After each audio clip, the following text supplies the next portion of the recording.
pour votre présence, Monsieur Lador. Je vous en prie, c'est bon, vous m'entendez? 5 sur 5. Super. C'est parti donc. Alors, l'objet de la conférence d'aujourd'hui, c'est de voir les différentes implications de la préservation de l'environnement pour la lutte contre le djihadisme en Afrique, Afrique subsaharienne, en particulier la zone sahélienne. On aura l'occasion de voir donc que voilà, cette question de la préservation de l'environnement est centrale à la fois en matière de bonne gouvernance et également de lutte contre ces groupes-là.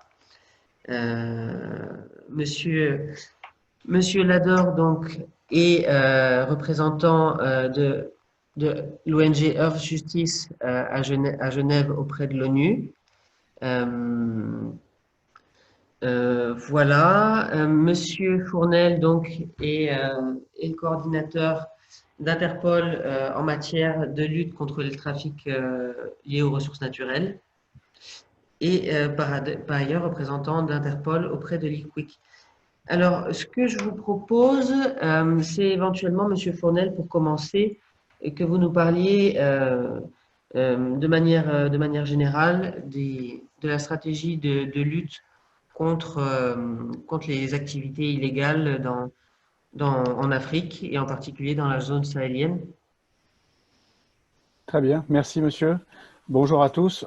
Donc, comme vous avez pu l'entendre, mon nom est Henri Fournel. Moi, je travaille pour Interpol depuis juillet 2015, où je suis mis à disposition par la Gendarmerie nationale française. Et je suis coordinateur, sachant que ma sphère de compétences est au trafic d'espèces animales, essentiellement. On travaille aussi un peu sur les espèces végétales, mais c'est un autre groupe qui a ça en compte au sein d'Interpol. Toutefois, notre approche est une approche qu'on espère aussi organisée et commune que possible pour ce qui est de toute la partie sécurité environnementale. Donc pour ceux d'entre vous qui ne connaîtraient pas Interpol, je vous invite à faire un petit tour sur notre site internet, là vous aurez toutes les infos pertinentes. Déjà, je vais démystifier la boîte. Ça n'est pas ce que vous voyez dans les films à la télévision, Interpol, pas du tout. Chaque agent qui travaille à Interpol, comme moi, se trouve sans armes et sans juridiction à Interpol. Donc nous n'avons absolument aucun mandat coercitif, il faut bien le comprendre, et bien de gens ne le savent pas. Et deuxièmement, nous sommes une organisation internationale, pas une organisation policière. Beaucoup se trompent, notamment les policiers qui y travaillent, dont la vocation est de faciliter le flot d'informations policières entre les pays membres d'Interpol. Donc voilà, en quelques mots, la mission de l'organisation. La mienne est de coordonner le travail au sein de cette organisation d'un groupe qui est, lui, spécialisé dans le soutien aux pays membres de l'organisation, donc aujourd'hui 194, dans le cadre de la lutte contre la criminalité environnementale en général, et en particulier pour mon groupe, la criminalité liée aux espèces fauniques.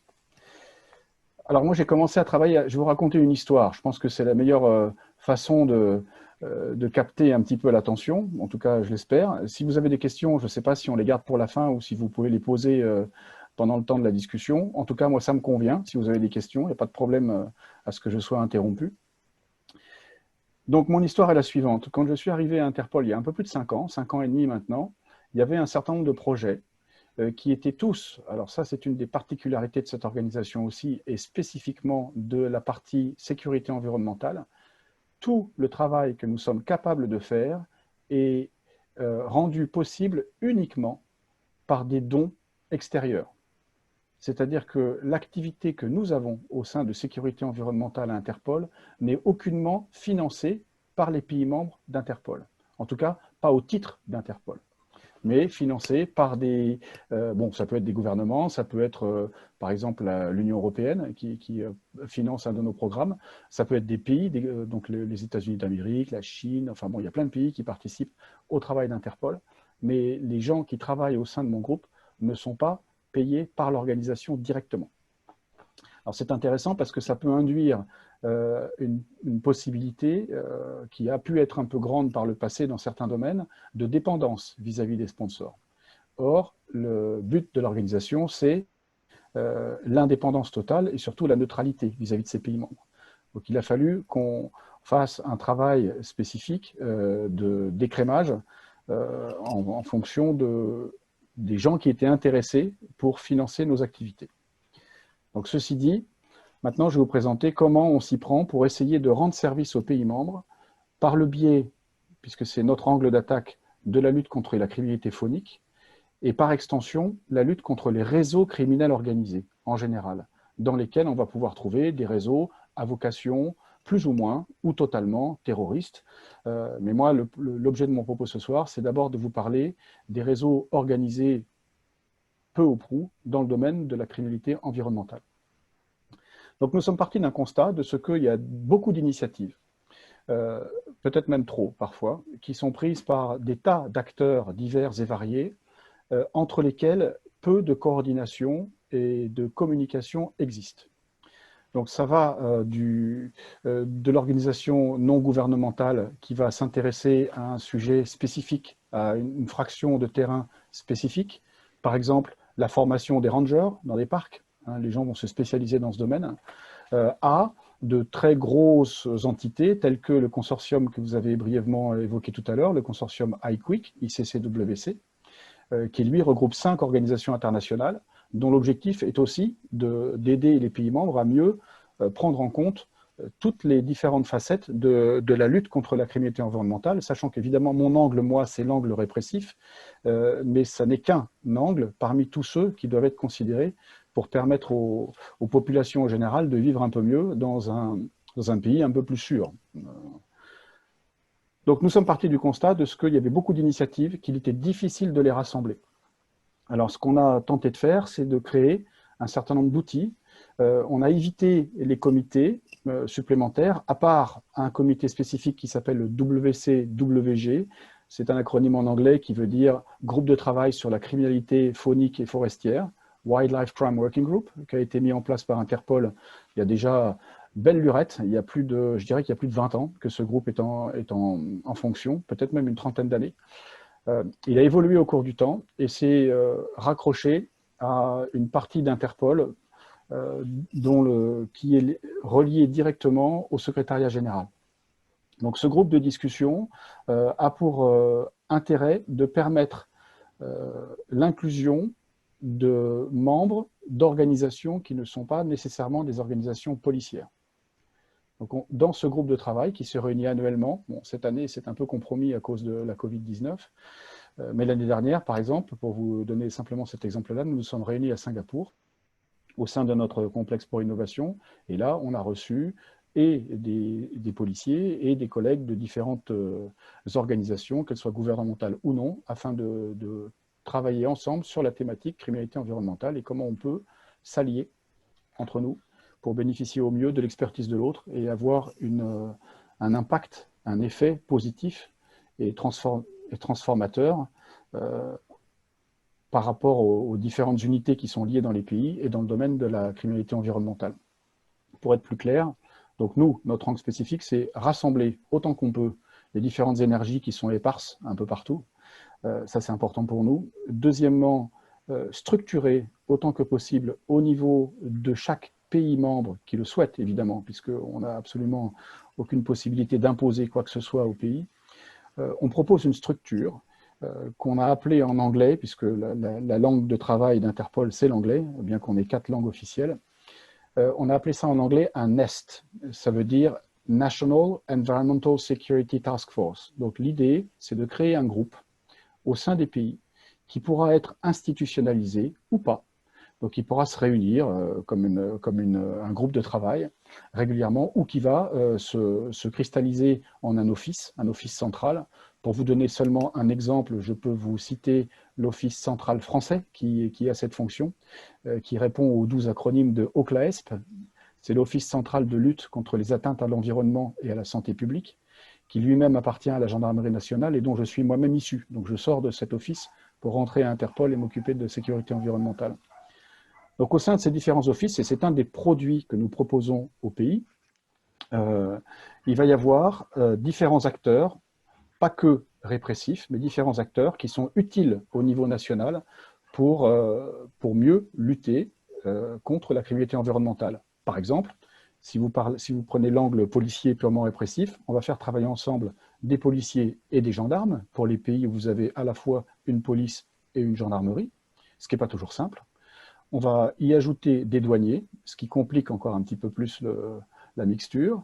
Et puis à ces gens-là, notamment dans un office comme l'Office central de lutte contre les atteintes à l'environnement et la santé publique français, on va rajouter des des pharmaciens inspecteurs, on va rajouter des gens qui sont spécialisés dans l'antidopage, puisque ça fait partie des différentes fonctions de l'office, de manière à permettre aux différents acteurs, et là je peux transposer à quelques pays que ce soit, donc ça peut être un des pays qui sont concernés ce soir ou la région qui est concernée ce soir, soit le Mali, le Burkina, enfin quel que soit le pays. On peut cristalliser ça donc dans un office de manière à ce qu'on va avoir à proximité les uns des autres les différents acteurs pertinents de la lutte contre la criminalité environnementale. Et nous pensons, en tout cas, dans le domaine qui nous occupe, que c'est un avantage sérieux des pays de rassembler ces différentes énergies. Une autre utilité, qui est parfois pas toujours vue, mais qui me semble assez pertinente aussi, de regrouper différents acteurs, c'est la lutte contre la corruption interne. Par l'effet panoptique qui a été développé, alors je ne sais plus qui a théorisé ça, mais certains d'entre vous le connaissent certainement mieux que moi. Vous imaginez une prison qui ressemble à un cylindre, au sein de laquelle les cellules sont de chaque côté, enfin de chaque côté, sur chaque face de la cellule, vous avez une fenêtre. Donc les prisonniers voient les autres prisonniers, entre eux, hein, vous voyez. Et à l'extérieur de cette prison, vous avez des tours dans lesquelles sont les gardiens. Donc les gardiens voient les prisonniers voient les gardiens, tout le monde se voit et s'apprécie mutuellement. C'est l'avantage aussi, donc pour reprendre cette idée-là, l'idée d'un groupe mixte, multi-agences qui va travailler ensemble, permet de faire en sorte qu'il y ait une forme de contrôle entre les différentes agences sur le terrain. Ça aussi, c'est utile, en partie, et c'est une des vertus, c'est pas pour ça que ça a été mis en place, mais on s'est rendu compte que ça fonctionnait. C'est une des vertus du NEST, donc de cet outil qui est mis à la disposition des pays. Donc mettre des outils à la disposition des pays, c'est une belle chose, mais il faut qu'on puisse obtenir des résultats avec ces outils-là. Donc au-delà du concept du NEST qu'on a mis à disposition des pays, on a aussi des programmes de renforcement des capacités. Et les programmes de renforcement des capacités, pour ce qui est de notre groupe, s'attachent spécifiquement à la formation des acteurs de terrain sur la gestion d'une scène de crime, par exemple. Donc on appelle une scène de braconnage chez nous une scène de crime. Donc la gestion de scène de crime, la prise en compte des différents indices, la préservation de ces indices et la préparation de ces indices dans un dossier criminel qui pourra être ensuite soit traité directement si la police en a le pouvoir, ou bien, ce qui est plus souvent le cas, présenté à un procureur qui, lui ou elle, sera en mesure de diligenter l'enquête plus tard. Donc des formations aux acteurs de terrain pour les professionnaliser, des formations aussi dans le domaine de l'analyse criminelle. Alors l'analyse criminelle pour nous, c'est l'analyse de l'information policière qui va permettre aux enquêteurs sur le terrain de sélectionner au mieux les articles du code pénal dans le pays où ils sont qui vont être appropriés à l'infraction qu'ils ont constatée. Mais ça ne va pas plus loin. Une fois que l'analyse criminelle a permis à l'enquêteur de déterminer quel est l'article du code pénal ou du code référent qui lui permet d'incriminer le dossier, l'analyse criminelle s'arrête. On est sur une analyse tactique.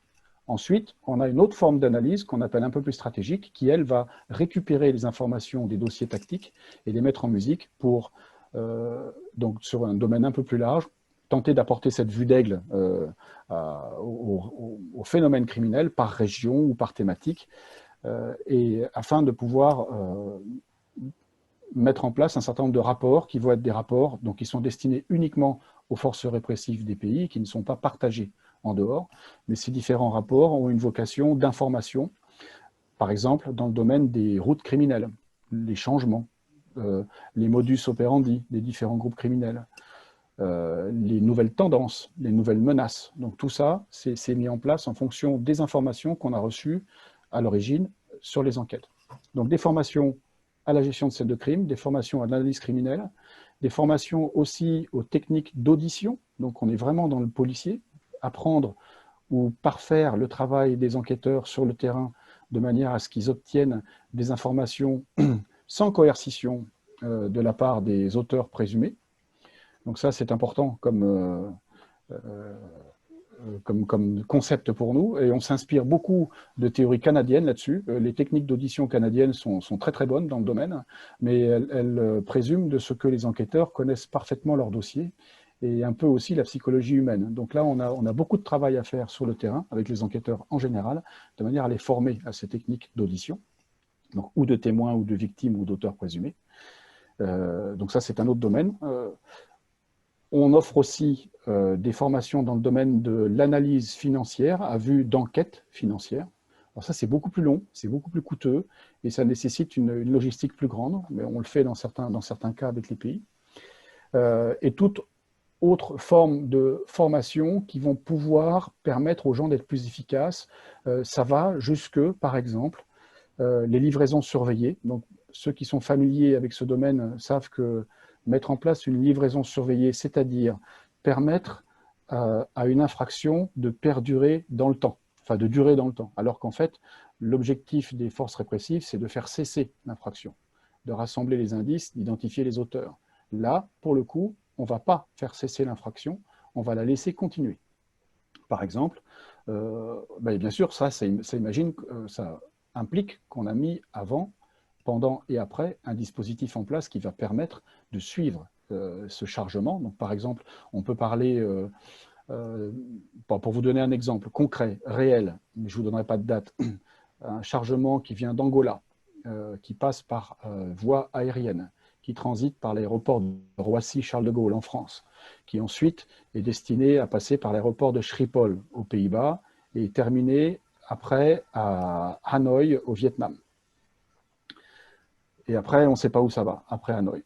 On reçoit une information de la part de l'Angola qui nous dit « Attention, on sait qu'il y a des colis dans lesquels, vraisemblablement, nous avons de l'ivoire brut. » Et c'est le cas. Donc, quand les colis arrivent à Roissy, ils sont contrôlés. Il y a un peu plus de 100 kilos d'ivoire brut. Donc, on est prêt à faire continuer ce qu'on appelle une livraison surveillée, c'est-à-dire on a ouvert le colis, on a vérifié ce qu'il y avait dedans, on a fait notre procès-verbal, et ensuite on en a référé à un procureur compétent. Pour le coup, là, on est en France, donc on parle du tribunal de Bobigny, qui est juste à côté, au nord de Paris. Et le procureur pose la question qu'il doit poser à l'enquêteur. Pour le coup, l'enquêteur est un douanier, ce n'est pas un policier, là, puisque c'est lui qui a ouvert le chargement. Et il lui demande si la France a un accord de coopération douanière avec le pays supposé de destination, ce qui n'est pas le cas. Donc, puisque ce n'est pas le cas, le procureur indique que l'affaire s'arrête là et que la livraison surveillée n'aura pas lieu, puisqu'on n'a pas la certitude de ce que, d'abord, on sera capable de suivre ce chargement jusqu'au bout, parce qu'évidemment, ça a un coût. Ce sont des décisions qui doivent être prises dans les heures, même pas dans les minutes ou les heures qui suivent. Donc, il faut pouvoir, du côté de la France, gendarmerie ou police, dépêcher un enquêteur ou deux, les mettre dans l'avion avec le chargement. Il faut qu'on paye pour ça. Il faut que les gens soient armés ou pas. On ne sait pas ce qui va arriver au bout. Il faut ensuite au préalable, qu'on ait pris contact avec les autorités du pays de réception, en passant aussi par les Pays-Bas, puisqu'il y a un transit par Schiphol. Donc, vous voyez, tout ça, c'est compliqué. Ça nécessite de pouvoir agir dans un temps très court, parce que c'est absolument déterminant dans le cadre d'actions telles que celle-là. Et ça présume qu'on a déjà une très bonne connaissance du réseau policier auquel on a affaire, des différents partenaires dans les pays, qu'on connaît les règles en matière d'échange d'informations à caractère policier entre les pays, et qu'il y a idéalement un accord de coopération policière entre les pays impliqués, ce qui est souvent pas le cas, surtout quand on passe d'un continent à l'autre.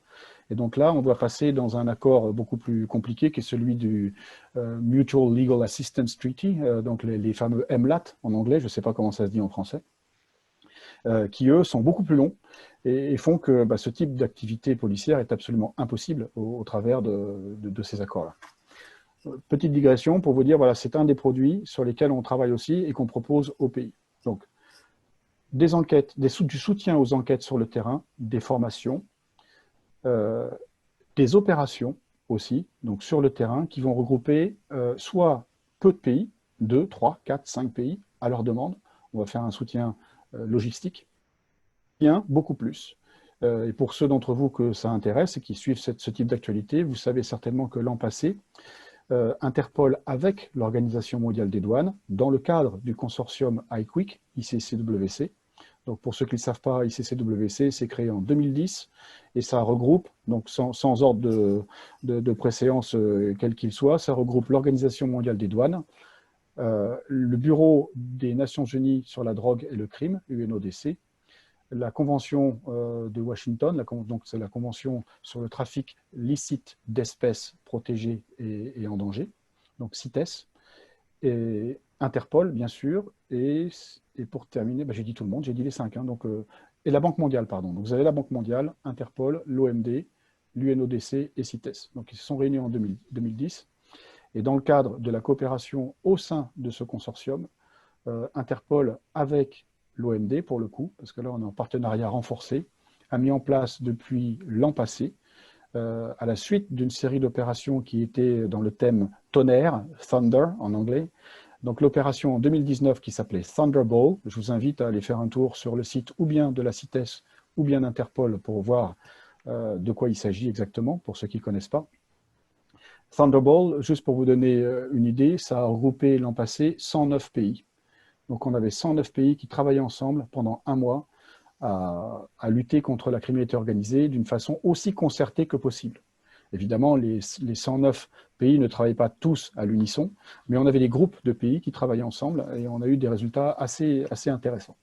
Cette année, on a réitéré la même chose, toujours en partenariat renforcé avec l'OMD, pour une opération qui est en cours, donc je ne peux pas vous en parler, mais qui se terminera dans quelques semaines et qui va être la suite de l'opération Thunderbolt de l'an passé, avec une bonne participation des pays et des dossiers extrêmement intéressants. Donc, des formations, des opérations, un soutien aussi proche que possible avec les opérateurs de terrain, évidemment, comme je l'avais annoncé, par l'angle de la sécurité environnementale, mais un angle qui déborde, et qui déborde même beaucoup, vers d'autres formes de criminalité. Nous avons constaté, c'est un secret pour personne, que très fréquemment, les réseaux criminels très ou peu organisés, parce qu'il y a vraiment tous les niveaux d'organisation dans ces réseaux-là, il y a plus de fantasmes que de réalité, pour tout vous dire. Mais en tout cas, pour ce qui est appréhensible par nous, pour les informations qu'on a, il y a des réseaux qui sont extrêmement bien organisés. Et ces réseaux-là sont multicartes. C'est-à-dire que s'ils font de la criminalité environnementale, généralement, ils ne font pas que ça. Et ils sont opportunistes. Donc, ils vont faire du trafic d'armes, très fréquemment, lié au trafic d'animaux sauvages. Ça va quasiment de pair. Du trafic de drogue, c'est aussi assez fréquent. Il peut même y avoir de l'exploitation d'êtres humains ou du trafic d'êtres humains qui va avec. Et parfois, dans certains cas, bien que nous, dans l'équipe que je dirige, on n'a jamais pu en obtenir la preuve, de fortes suspicions de financement du terrorisme, donc par des groupes armés, ou pas, hein, d'ailleurs. Mais ça, c'est une théorie, ça reste une théorie pour nous parce que je suis incapable d'en apporter la preuve, on ne l'a pas. Et ça a été, alors peut-être que les autres intervenants auront plus d'informations que moi là-dessus, ça a été disserté plusieurs fois. Je me souviens d'un rapport qui a été sorti par le Royaume-Uni, le Royal United Security Institute, quelque chose comme ça, le RUSI, il y a 4 ans, je crois, ou 5 ans, qui n'arrivait pas à démontrer de lien patent entre la criminalité environnementale et le terrorisme. En tout cas le financement du terrorisme, et des informations plus récentes venant des États-Unis d'Amérique semblent prouver le contraire. Donc vous voyez, on est entre plusieurs approches. En tout cas, pour ce que moi j'en connais, et pour ce que je peux vous en dire en toute honnêteté, je n'en ai pas la preuve. J'en ai parfois la suspicion, mais je n'en ai pas la preuve. Suspicion, effectivement, qui est portée sur le trafic d'ivoire en partie. Oui, trafic d'ivoire, et puis d'autres trafics aussi, mais aussi une autre forme de criminalité à laquelle moi je suis pas, dans laquelle je ne suis pas actif, qui va être tout ce qui sont les mines illicites, donc l'extrait de minerais illicites. Là, il y a quand même beaucoup de profit derrière aussi, et il y a une forte corruption dans ce domaine en particulier. Peut-être, Monsieur Lador, si vous souhaitez intervenir sur ces différents éléments. En complément, je souhaitais vous demander donc comment vous percevez la situation actuelle des différentes ressources naturels en Afrique, les différents parcs Sahel, Afrique centrale, éventuellement Afrique australe. Où en sommes-nous? Vous parlez toujours à moi? Pardon, non, c'est à M. Lador que vous parlez, hein. C'est plus à moi. Absolument. Ah pardon, excusez-moi. Ah, pardon. Remarquez que ce serait intéressant d'avoir votre avis aussi là-dessus. Je ne sais pas si vous voulez intervenir. Ah, moi, je veux bien donner mon avis, mais ça sera un avis de gendarme, donc ça va être un avis qui ne repose que sur des faits matériels prouvés. Mais ça veut dire aujourd'hui, enfin bon, de mon point de vue, quand je parle aux pays et que je leur demande, donc par le biais des bureaux centraux nationaux Interpol, parce que c'est notre seul canal d'échange d'informations officielles avec les pays, donc nous avons des tas d'autres canaux, des ONG, des gens qui sont sur le terrain, qui nous contactent directement. Mais pour ce qui est de l'information officielle, on parle au pays et de manière assez intéressante, si j'ose dire, les retours des pays sont quasiment toujours positifs en ce qui concerne leur propre politique interne et presque toujours négatifs en ce qui concerne la politique de leurs voisins. Donc voilà ce que je peux vous en dire. Maintenant, mon opinion personnelle là-dessus, c'est qu'il est peut-être pas encore trop tard, mais qu'on se hâte avec lenteur. Et je crois qu'il serait temps vraiment de prendre des mesures concertées à des niveaux plus élevés que les niveaux nationaux, si on en est capable, pour préserver les écosystèmes, c'est sûr. Ça, c'est la pression humaine sur comment dire, la faune et la flore, notamment, est absolument phénoménale, augmente partout. Je ne peux pas dire que ça augmente de manière exponentielle, mais c'est très visible. Et quand on voit des projets de routes, notamment dans l'Est africain ou ailleurs, qui se trouvent à... Alors, je crois que l'idéal, c'est au moins 30 km d'une réserve, si je ne me trompe pas, quelque chose comme ça, qui ne sont pas respectés. Et une route, ça coupe forcément comment dire, les migrations des espèces. Donc forcément, c'est au détriment des espèces, ça c'est sûr. Alors qu'on parle de grandes espèces emblématiques telles que les rhinocéros, les éléphants, les girafes, tout ce qu'on veut, évidemment. Mais je crois que c'est encore plus pernicieux à un niveau plus petit, assez invisible d'ailleurs des gens qui s'y intéressent pas trop, qui va être d'abord la déforestation, évidemment. Ça, pour être invisible, c'est un peu compliqué aujourd'hui, mais c'est quand même galopant. Et quand les animaux n'ont plus d'écosystème dans lequel vivre, je pense qu'on a de grandes questions à se poser.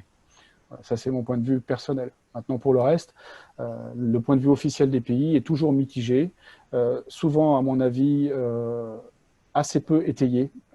Je crois que ce qui nous manque à tous, alors à moins que chez vous, il y ait quelqu'un qui ait trouvé la martingale, mais ce qui nous manque à tous, c'est une vraie information de terrain fiable, solide et vérifiée. Ça nous manque partout et toujours, de mon point de vue. Voilà ce que j'en dirais. Si vous souhaitez réagir peut-être, M. Lador? Écoutez, oui, d'abord, merci de votre invitation parce que je crois que le sujet que vous voulez aborder ici est effectivement particulièrement important et aussi de faire ces connexions. Alors, comme on vient d'entendre une parole bien informée justement d'une organisation internationale et intergouvernementale, ça a été les difficultés qui ont à surmonter pour faire ce genre de travail viennent d'être vraiment très bien décrites. Et on voit donc toute l'énergie qu'il faut pouvoir faire ça. Moi, je viens plutôt du côté des ONG. Et je ne travaille pas spécifiquement sur la question africaine, je travaille plus sur les questions internationales en général. Mais je crois que la manière dont vous posez la question est tout à fait intéressante parce qu'elle vise à avoir une approche un peu générale. En matière de santé aujourd'hui, on essaie dans la formation très souvent de faire ce qu'on appelle des approches par problème, des APP, c'est leur manière de parler. Et parce que justement en matière de santé, on a de plus en plus besoin pour pouvoir résoudre une situation de faire converger toute une série de compétences de différentes natures. Et je crois que justement ce qu'on vient d'entendre ici, c'est l'une des compétences dont on a besoin pour pouvoir aborder les questions de sécurité et d'environnement dans la région sahélienne. À cela, alors bon, vous n'avez pas pu, mais ça aurait été aussi intéressant d'avoir un certain nombre de responsables pour les questions de sécurité militaire, qui évidemment jouent un rôle énorme là-dedans, et de voir comment est-ce que ça s'articule aussi avec une partie du travail qui peut être fait, par exemple, par Interpol ou par les polices nationales. Alors, très souvent, ces choses, pas simplement en Afrique, un peu partout, sont assez séparées. Et c'est précisément une des grandes difficultés que l'on a dès qu'on veut avoir une politique sur une situation précise. C'est que tout se fait par silo. Alors, il y a une raison à ça, c'est qu'il y a une tradition. La formation des policiers, la formation des avocats, la formation des militaires sont des formations différentes, c'est une manière d'agir différente, c'est un vocabulaire différent. Et très souvent, dès qu'on commence à travailler avec plusieurs métiers, la première des choses qu'on doit faire, c'est vérifier si on est d'accord sur les termes. Parce que des fois, on peut utiliser le même mot, mais ça n'a pas le même contenu, exactement le même contenu, et ça peut vite mener à faire des erreurs. Donc, il y a un vrai travail de fond qui doit être fait, de collaboration entre les différentes instances et les différents secteurs qui peuvent être concernés. Donc, je crois que la manière dont vous avez présenté cette question de lier, alors je ne peux pas intervenir sur la question des djihadistes en tant que telles, mais les questions de la sécurité régionale dans le Sahel et de ces liens avec les questions environnementales, je crois, est tout à fait pertinente. Et une des démarches, peut-être pour aller dans la suite de ce que vient de dire mon prédécesseur, je crois qu'une des démarches qui est absolument essentielle aujourd'hui et qui manque, pas simplement pour l'Afrique, c'est vraiment un problème plus général, on le voit pour l'Amazonie, on le voit pour l'Arctique, on le voit pour plein de régions, c'est que précisément, nous n'avons pas de démarche à l'échelle de régions écologiques critiques. Et ce que j'entends par région écologique critique, c'est des régions qui ont une certaine cohérence écologique. Évidemment, un écosystème, il n'est jamais tout seul. C'est un écosystème, c'est toujours un ensemble d'écosystèmes qui sont imbriqués. Et c'est toujours l'une des difficultés qu'on a dans ce domaine, c'est que tracer des frontières est difficile. C'est là le premier problème qu'on a avec les États-nations, c'est qu'eux ont des frontières, les écosystèmes ne vivent pas sur cette logique et on a tout de suite des premiers problèmes. Mais si on prend précisément la région d'Afrique de l'Ouest, dans ce domaine, c'est une des régions qui a quand même fait par exemple des progrès tout à fait notables et sur lesquels il faut porter plus d'attention pour les grands systèmes hydriques, c'est-à-dire les agences de bassin, les commissions internationales de bassin et autres. Ce qui est intéressant avec ce genre de travail, ça peut être autour d'un fleuve, mais ça peut être sur d'autres systèmes. Il n'y a pas que des fleuves internationaux, il y a aussi des eaux souterraines. C'est que ça définit un espace qui a une certaine cohérence liée à, comme je dis, un système hydrique pour la question des agences de bassin et dans lequel des États et souvent des parties d'États, parce que ce n'est pas toujours l'État dans son ensemble qui est mobilisé, vont devoir coopérer. Et là, il y a un modèle qui a été développé, alors avec des succès différents, il ne faut pas se leurrer, mais c'est une approche qui est tout à fait intéressante et sur laquelle on devrait beaucoup plus développer d'activités que ce qui est fait pour l'instant. Parce que précisément dans la question de la gestion des écosystèmes, ces questions restent totalement séparées, totalement distinctes. Et donc même dans le domaine de l'environnement, ceux qui travaillent dans le domaine de l'eau ne vont pas être ceux qui travaillent sur les questions, par exemple au niveau animalier ou au niveau même des plantes, enfin de la biodiversité des plantes, et ce ne sont pas les mêmes qui vont travailler sur des questions, par exemple, de toxiques ou d'autres encore qui vont travailler sur l'éducation. Donc toutes ces fragmentations fragilisent et donnent énormément de difficultés à intervenir sur des questions, encore plus quand on est confronté à des problèmes de sécurité, de militarisation, comme par exemple ce que vous soulevez avec la question du djihadisme. Donc, je crois que là, il y a une approche qui est tout à fait intéressante à devoir essayer de développer. Et je pense que dans la région sahélienne, il y a des atouts.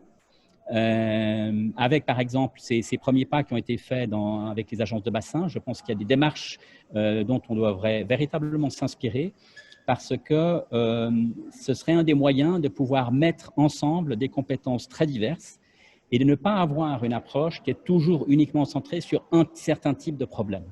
Donc, quand on va aborder les questions sécuritaires pour la région du Sahel, on va inviter les militaires, on va discuter que de la question militaire.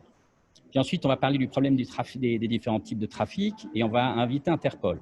Et puis après, on va parler des problèmes d'écosystème et on va inviter uniquement… alors, plus ça serait génial si on invitait vraiment des rangers de terrain. Non, on va inviter un expert comme moi qui reste basé dans un pays occidental et qui va vous faire un beau discours là-dessus. Donc, on a toujours ce genre de problème d'approche, ce qui fait que on rate la dynamique qui se passe véritablement sur le terrain. Et comme ça vient d'être dit, il y a plusieurs types de dynamiques et les dynamiques criminelles, par exemple, qui viennent d'être décrites par notre collègue d'Interpol, sont l'une des dynamiques à l'œuvre avec des dynamiques militaires, avec des dynamiques sociales. Ce sont des jeux de pouvoir, d'influence, comme il y a partout sur la planète, ce n'est pas propre à l'Afrique. Et ces dynamiques de pouvoir vont s'appuyer sur tout ce qu'elles peuvent trouver. Elles vont faire vraiment feu de tout bois, on peut dire ça comme ça. Si elles peuvent s'appuyer sur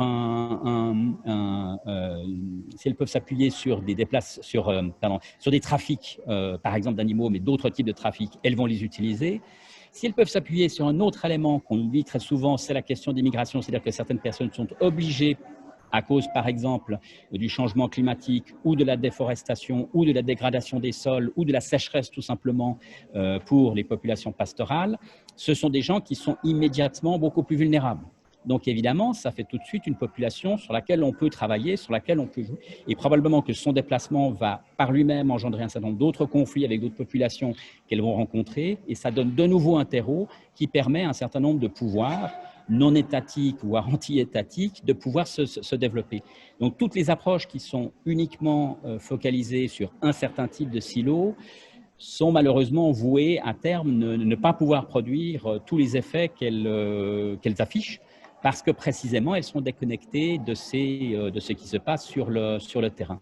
Et donc les liaisons à faire entre des questions migratoires, des questions politiques, les questions de djihadisme, les questions de trafic, les questions bien entendu de développement et les questions économiques doivent absolument se faire. Donc, je pense que le fait de poser les problèmes comme vous l'avez fait est d'un apport très, très, très important et devrait être renforcé parce que, par exemple, quand on a des réunions sur la question de la sécurité dans le Sahel, puisqu'il y a des réunions de chefs d'État, d'ailleurs ça se passe assez souvent en France, on pourrait se dire que ça devrait se passer ailleurs, mais quand on a des genres de réunions de ce genre, est-ce qu'on apporte aussi tout le savoir qu'on vient d'entendre, par exemple, sur les problèmes de trafic ou sur les questions environnementales ou autres? Non. On va avoir avant tout des débats sur des questions militaires. Et je pense que là, il y a un véritable défi, un véritable enjeu pour, par exemple, nous, en tant qu'ONG, de devoir porter, je dirais, le fer dans ces discussions pour qu'on change la méthode de travail, la méthode de poser le problème et qu'on essaye un petit peu de progresser. Alors, je vais peut-être juste terminer là sur un point qui est quand même positif, puisqu'on vient de voir aujourd'hui, alors c'est un tout petit point, mais je pense qu'il est à noter, ça n'a pas fait les unes et pourtant ça devrait, parce qu'il vient d'avoir une déclaration faite par l'Union européenne et 64 autres États sur les engagements des États sur la question de la biodiversité. C'est le débat qui va arriver et qui vient. Je veux dire, personnellement, quand j'ai vu ça, j'ai dit oui, bon, ben ça c'était, il fallait s'y attendre. En fait, c'est un document qui, à mon avis, va avoir une portée beaucoup plus importante. Une fois qu'on l'a lu, et je viens d'en prendre connaissance, et j'ai été très frappé parce que clairement, là, ils indiquent qu'il faut absolument changer de méthode de travail, qu'on ne peut plus travailler sur les questions climatiques sans travailler sur les questions d'écosystèmes, que le travail sur les écosystèmes aura des enjeux ailleurs. Et c'est la première fois qu'on a maintenant plusieurs dizaines de chefs d'État qui signent un document de ce genre. Donc là, ça va être à nous maintenant de nous en saisir et d'exiger que justement, sur cette base d'une demande des chefs d'État, et on ne peut pas avoir au-dessus, on commence à poser les problèmes de façon différente. Il faudra probablement rappeler cette déclaration très souvent à leurs auteurs eux-mêmes, mais là, il y a quelque chose à faire parce que je pense que c'est une très, très bonne base politique et je ne m'attendais pas à avoir un document de ce genre maintenant. Je pensais que ça arriverait plutôt dans 5 ou 6 ans, mais pas juste maintenant. Donc, je pense que c'est plutôt un bon signe. Et je pense là, il y a quelque chose dont on pourrait se saisir et qui va tout à fait dans la démarche que vous avez décrite en posant le problème, comme vous l'avez fait, de lier les problèmes de sécurité, de djihadisme, de trafic et de préservation de l'environnement. Avec, j'imagine, toute cette problématique également de collecte de l'information dans des régions qui sont en guerre, en particulier au Sahel, ce qui pose, comme vous l'avez dit, bien sûr, la question de l'échange d'informations avec les militaires. Est-ce que vous souhaitez réagir là-dessus, Monsieur Fournel? Monsieur Fournel? Oui, je suis là, j'arrive. Il faut que je rétablisse ma vidéo. Merci d'abord, Monsieur Lador, pour ce que vous avez dit. Je partage totalement votre point de vue sur le fait que, et à mon avis, on devrait tous le partager, ce point de vue-là, vu que c'est le mien, il est forcément bon. Mais sur le fait que l'approche ne peut pas être uniquement sectorielle, elle doit être holistique. Ça, c'est clair. En revanche, c'est comment on s'y prend. Et dans le comment, moi, c'est mon métier. Le comment, je peux vous dire que c'est pas facile tous les jours parce que le comment, quand on travaille, bon, Interpol, c'est une organisation magnifique. Moi, j'aime beaucoup ce que je fais pour cette organisation, mais elle a ses limites. Il y a des choses que peut faire cette organisation que ne peut pas faire une ONG et inversement. Quand il s'agit pour moi de soutenir une enquête, donc quel que soit le thème, là, je déborde complètement de l'environnement. Ça peut être n'importe quel type de criminalité. Quand il s'agit de faire une enquête avec des pays, vous avez besoin d'abord de relais officiels, on les a, de structures d'acheminement de l'information pour qu'elle soit acheminée selon un principe qui soit légal partout où elle sera acheminée. Si vous rompez cette chaîne, c'est fini, vous ne pouvez plus utiliser cette information. donc c'est quand même compliqué. Et pour que cette information soit utilisable, moi je dis actionnable, il faut qu'elle ait été vérifiée au préalable, ce qui n'est pas toujours le cas. Quand on est dans un pays qui est en conflit, ou un pays qui est en guerre, en conflit, peu importe, ça devient une gageure d'assurer la sécurité d'une information dans le vocable policier. Parce que comme vous l'avez dit aussi, monsieur Lador, on n'est pas dans le policier là, on est dans le militaire, on est dans du renseignement. Alors, on fait un mélange aussi, en tout cas, il faut qu'on s'accorde sur les termes entre qu'est-ce que c'est que du renseignement, qu'est-ce que c'est que de l'information. Parce qu'en anglais, on utilise le mot intelligence. Et intelligence, ça veut tout dire et ça veut rien dire. Donc, pour moi, en tant que simple policier, je dirais, ma définition, et c'est celle-là que je présente à tous les gens avec qui je travaille, comme ça au moins on part sur une base de raisonnement commune, c'est de dire l'information, c'est tout ce que vous pouvez me donner. Le renseignement, donc le intelligence en anglais, c'est toute la valeur ajoutée que quel que soit l'acteur qui aura joué un rôle sur cette information-là, de manière vérifiée évidemment, toute valeur ajoutée qui sera apportée à cette information devient un renseignement. Donc c'est comme ça que nous, on le comprend, mais évidemment, cette définition, si vous parlez à des militaires, le renseignement militaire, c'est pas ça. Donc il faut bien être d'accord sur les termes. Donc ma réaction en général, c'est que moi je suis très sensible à ce que vous avez dit. Bon, je vieillis aussi, donc je pense qu'en vieillissant, on a tendance à basculer du répressif vers le préventif. Et c'est plutôt bien. Donc, moi, j'ai fait toute ma vie dans un monde où la répression était, c'était mon pain quotidien, je veux dire, c'était mon métier. Mais je pense qu'en progressant un petit peu dans la connaissance de la nature humaine, de la mienne d'abord, et puis des autres, je me rends compte qu'il n'est pas de progrès possible, quel que soit le progrès, sans coopération. Et que la coopération vient d'abord de la connaissance. C'est-à-dire qu'il faut qu'on s'intéresse à l'autre, au lieu d'en avoir peur parce qu'il est différent. Ça, c'est une première chose. Alors, ça vous paraît peut-être un petit peu incongru, ce que je dis là dans ce type de discussion, mais pour moi, c'est tout à fait pertinent. Nous vivons dans un monde où nous sommes tous interdépendants, sans le savoir parfois. On a quand même les moyens de le savoir, mais sans le savoir vraiment, de façon éveillée. Donc, il faut que nous comprenions que ce qui se passe chez nous, ça a un effet ailleurs. Et les gens ou les entreprises, peu importe, qui n'ont pour ambition que le profit rapide, de mon point de vue, n'ont pas d'avenir. Alors, c'est le cas pourtant aujourd'hui. Ces gens-là fleurissent, ils sont florissants, ils font beaucoup d'argent, ils font beaucoup de profit. Mais derrière tout ça, ils laissent une planète et des écosystèmes dans un état lamentable. Heureusement que la résilience est forte et qu'à partir de peu de choses, on est capable de tout refaire. Hein. Dans la graine, il y a l'arbre. Donc, heureusement qu'avec peu de choses, on peut tout refaire. Mais les sols sont abîmés partout, notamment dans le monde occidental. L'agriculture chimique, à mon avis, fait plus de mal que de bien. Alors on va me dire, bah oui, mais il faut bien nourrir la population. Ben, on peut nourrir la population. On peut le faire. Le problème, c'est qu'on s'y prend mal. Il faudrait peut-être se souvenir de ce qu'on savait faire dans le temps. Et on a beaucoup à apprendre, nous, les Occidentaux, de continents comme l'Afrique, par exemple, qui sont souvent, sans le savoir, au moins aussi avancés que nous dans le domaine. Donc tout ça pour revenir à dire que nous sommes interdépendants, il faut qu'on le comprenne. Et le monde policier tout seul, à se regarder le nombril et à travailler tout seul, ne va pas progresser. Mais moi, quand je suis arrivé à Interpol il y a 5 ans, les premières personnes à qui j'ai parlé, c'était des journalistes et ils ont commencé par m'engueuler. Hein. Je parle un peu vulgairement, mais c'est exactement ça. En me disant, mais qu'est-ce que vous faites, vous, Interpol? La situation se dégrade dans le monde et vous ne faites rien. Bah, si, on fait ce qu'on peut, malheureusement, avec les moyens dont on dispose et on en est tous là. Donc, je pense que l'attitude, ce n'est pas d'être vers la confrontation, ni vers le déni, ni vers l'accusation gratuite. J'entends en Afrique, c'est les Chinois qui sont en train de tout nous voler. Bon, est-ce que c'est vrai, est-ce que c'est pas vrai, j'en sais rien, après tout. Mais je pense qu'on n'est jamais mieux aidé que par soi-même. Et pour bien s'aider, il faut bien se connaître et il faut bien se préparer. Donc, nous avons tous des qualités et des avantages qu'on peut donner aux autres. Les ONG ont, à mon avis, une force incroyable qui est celle de la flexibilité, de la rapidité, de l'adaptabilité et de la connaissance du terrain, parce qu'il y a des gens qui sont vraiment sur le terrain, qui participent à la vie de ceux qui sont vraiment impactés au jour le jour donc par la criminalité ou par le changement climatique. Hein, ils le voient, ils le vivent. Moi, je suis un peu comme vous, monsieur Lador, hein, je suis dans ma petite tour à Lyon, à Interpol, et puis je parle du monde comme si je le connaissais, mais en fait, il faut l'arpenter, le monde, pour bien le connaître, il faut y aller. Hein. Donc, j'ai de la chance de pouvoir faire des missions de temps en temps, mais je reviens bien vite dans mon petit nid douillet. Donc, la vraie difficulté, j'y ai jamais été confronté. Il faut bien le reconnaître. Il n'y a que les gens qui l'ont comprise qui peuvent véritablement parler. Et c'est pour ça aussi que quand on parle de corruption dans les pays, j'en reviens souvent à ça, il faut savoir de quoi on parle. Parce que derrière le mot corruption, il y a toute une étendue, tout un registre hein, et toute une perception. Ce qui est de la corruption pour moi ne le sera peut-être pas pour quelqu'un d'autre.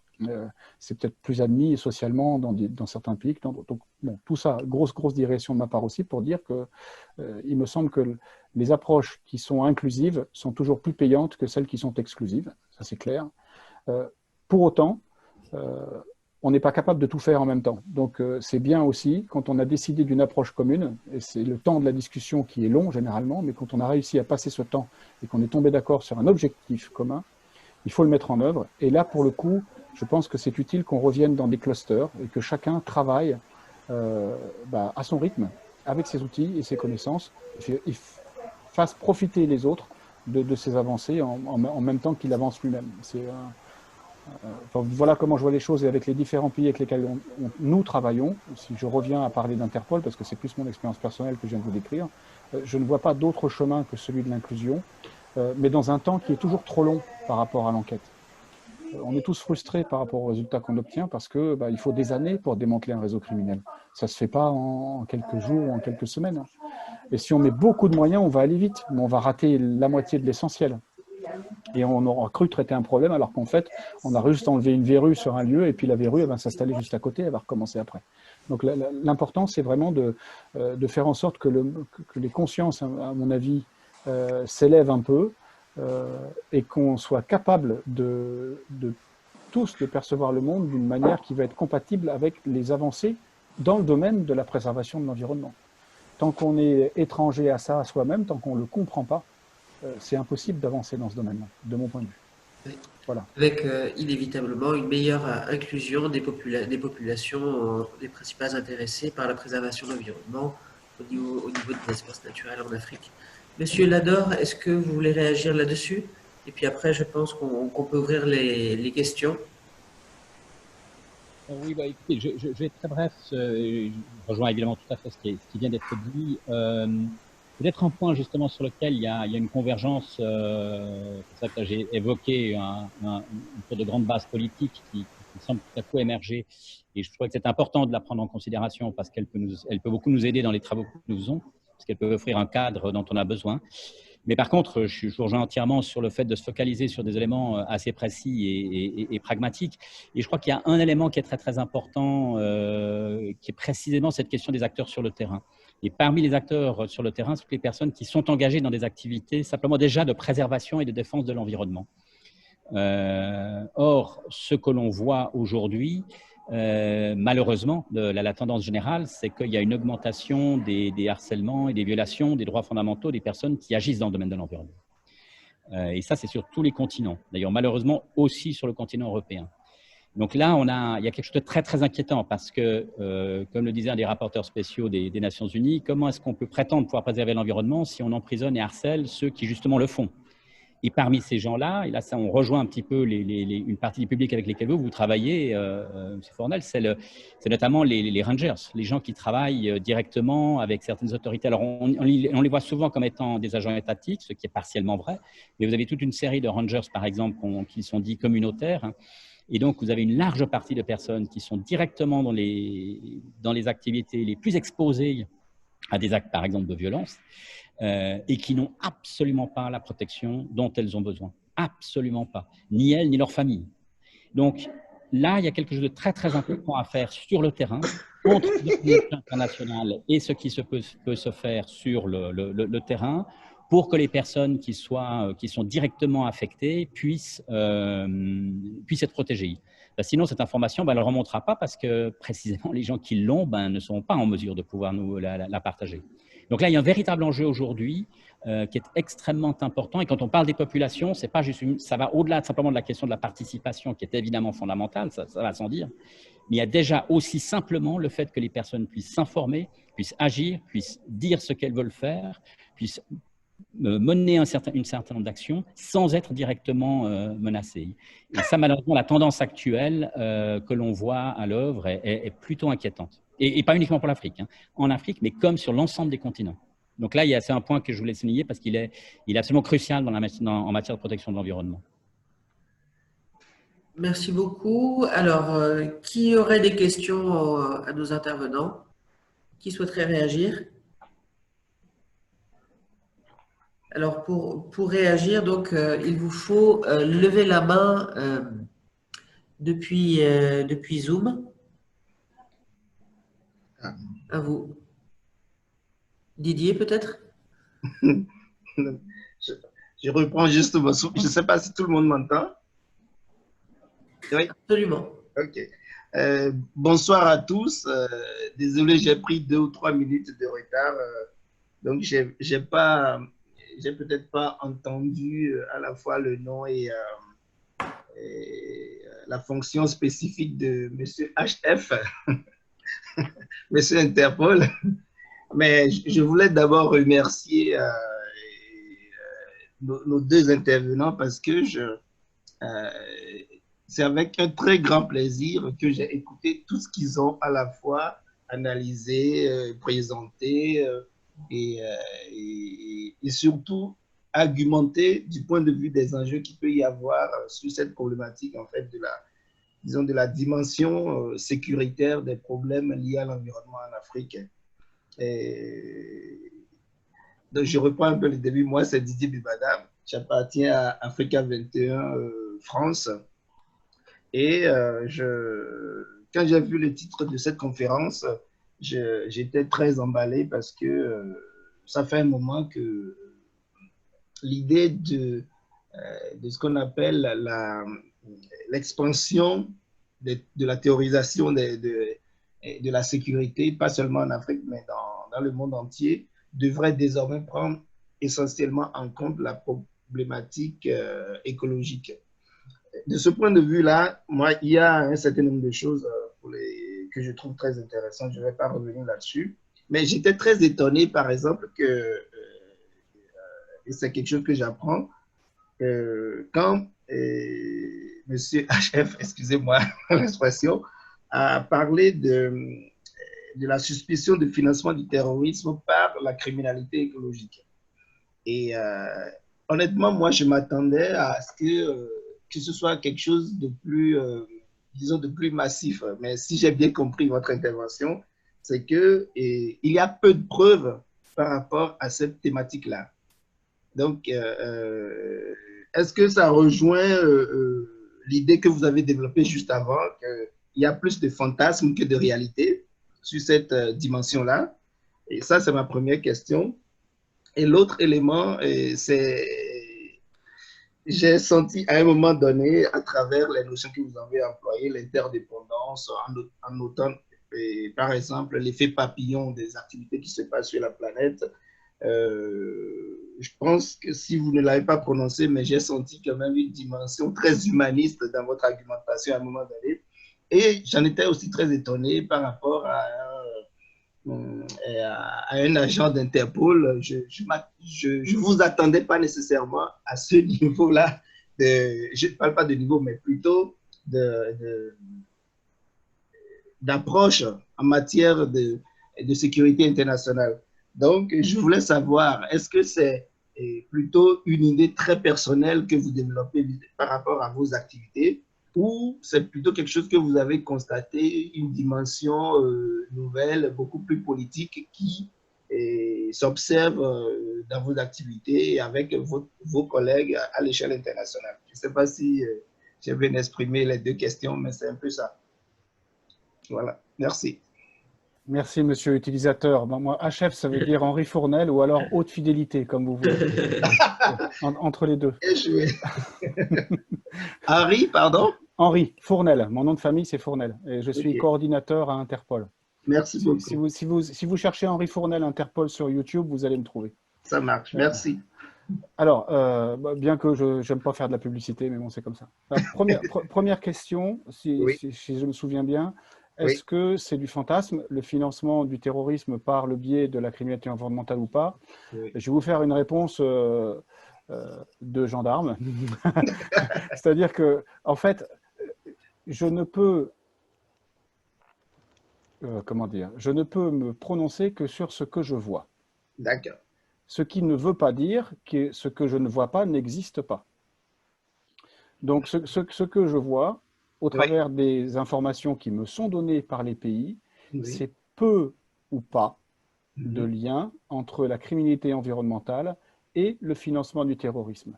Mais ça, c'est ce que moi, en tant qu'être humain, je vois au travers, enfin pardon, au regard des informations qui nous sont transmises par les pays affectés, lesquelles informations nous parviennent par le biais des bureaux centraux nationaux d'Interpol. Voilà.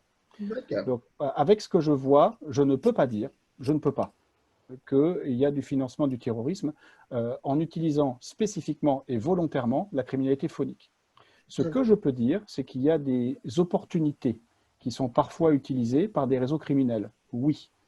Il y a aussi des groupes humains qu'on qualifie de réseaux criminels organisés qui, pour moi, ne le sont pas. Parce qu'ils ne répondent pas aux définitions de la criminalité organisée transnationale, laquelle, moi, je me réfère toujours à la définition des Nations Unies, pour ça, histoire de mettre tout le monde d'accord, parce que chacun aura peut-être aussi sa définition de la criminalité transnationale organisée. Mais pour nous, c'est la définition des Nations Unies qui s'applique. Donc, pour moi, je ne peux pas le prouver, pour autant, je ne dis pas que ça n'existe pas. D'accord. Voilà. La deuxième partie, l'humanisme, je vous remercie, ça me fait plaisir. Je l'ai noté parce que, en fait, je me suis dit, est-ce que M. Henry, bon, c'est pas un thème qui est très joli, mais est-ce qu'on aurait un black bloc à l'Interpol? Ça m'étonnerait, ou bien c'est une pensée radicale dans l'action d'Interpol? Ça m'a interpellé un peu. En tout cas, une pensée un peu dissidente. Non, moi, je pense que, enfin, sincèrement, évidemment, c'est moi-même qui vous amène ça. C'est ma propre pensée, ma manière de voir les choses. J'ai eu la chance de voyager beaucoup tout au long de ma carrière. Ça fait plus de 34 ans maintenant que je travaille pour la gendarmerie française. Donc, je suis pas loin de la retraite, pour tout vous dire. Et j'ai voyagé partout, et particulièrement pendant les 5 dernières années en Afrique. Beaucoup, beaucoup. Alors, assez peu en Afrique centrale et de l'Ouest, parce que les Français sont pas trop bien vus là-bas en général.